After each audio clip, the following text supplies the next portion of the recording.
ജാമ്യത്തിൽ ഇറങ്ങിയതിന് തൊട്ടു പിന്നാലെ സമൂഹ മാധ്യമങ്ങളിലൂടെ വീണ്ടും അപകീർത്തികരമായ വീഡിയോ പ്രചരിപ്പിച്ച സംഭവത്തിൽ യൂട്യൂബർ രാജൻ ജോസഫ് വീണ്ടും അറസ്റ്റിലായി. പത്തനംതിട്ട ജില്ലാ പഞ്ചായത്ത് അംഗം ശ്രീനാദേവി കുഞ്ഞമ്മ നൽകിയ പരാതിയെ തുടർന്നാണ് നടപടി ഉണ്ടായത്.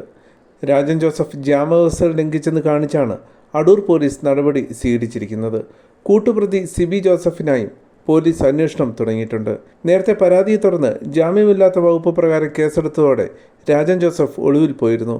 തുടർന്ന് അടൂർ പോലീസ് നടത്തിയ അന്വേഷണത്തിൽ ഈ മാസം 11-ന് രാത്രി എറണാകുളത്ത് വെച്ചാണ് ഇയാളെ പിടികൂടിയത്.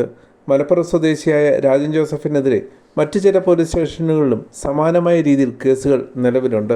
പരാതിക്കാരിയെ വ്യക്തിഹത്യ നടത്തുന്ന രീതിയിലുള്ള സമാനമായ കുറ്റകൃത്യങ്ങൾ ആവർത്തിക്കരുത് എന്ന കർശന വ്യവസ്ഥയിലായിരുന്നു അന്ന് ജാമ്യം ലഭിച്ചത്. എന്നാൽ ജാമ്യം കിട്ടി പുറത്തിറങ്ങിയ അന്ന് തന്നെ രാജൻ ജോസഫ് കോൺഗ്രസ് നേതാവിനെ വ്യക്തിപരമായി അധിക്ഷേപിക്കുന്ന പുതിയ വീഡിയോ യൂട്യൂബ് ചാനലിലൂടെ പ്രചരിപ്പിക്കുകയായിരുന്നു.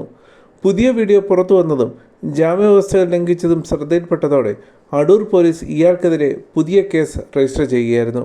ഈ വീഡിയോയിൽ രാജൻ ജോസഫിനൊപ്പം പ്രത്യക്ഷപ്പെട്ട സിബി എന്നയാൾക്കെതിരെയും പോലീസ് കേസെടുത്തിട്ടുണ്ട്. ഒളിവിൽ പോയ രാജൻ ജോസഫിനെ സൈബർ സെല്ലിൻ്റെ സഹായത്തോടെ കൊച്ചിയിൽ വെച്ച് പിടികൂടി അടൂർ സ്റ്റേഷനിൽ എത്തിക്കുകയായിരുന്നു. ഈ കേസിലെ രണ്ടാം പ്രതിയായ സിബിയെ കണ്ടെത്താനായി പോലീസ് അന്വേഷണം ഊർജിതമാക്കിയിട്ടുണ്ട്.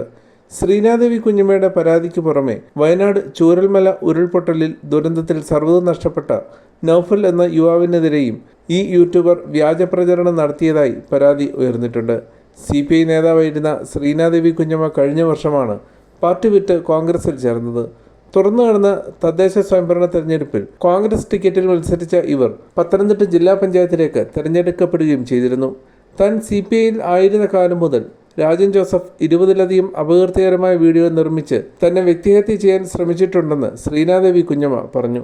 തനിക്കെതിരെ മാത്രമല്ല മറ്റ് നിരവധി രാഷ്ട്രീയ നേതാക്കൾക്കെതിരെയും ഇടതുപക്ഷത്തെ പ്രമുഖർക്കെതിരെയും സമാനമായ രീതിയിൽ അധിക്ഷേപ വീഡിയോകൾ യൂട്യൂബ് വഴി പ്രചരിപ്പിച്ചിട്ടുണ്ടെന്നും അവർ വ്യക്തമാക്കി.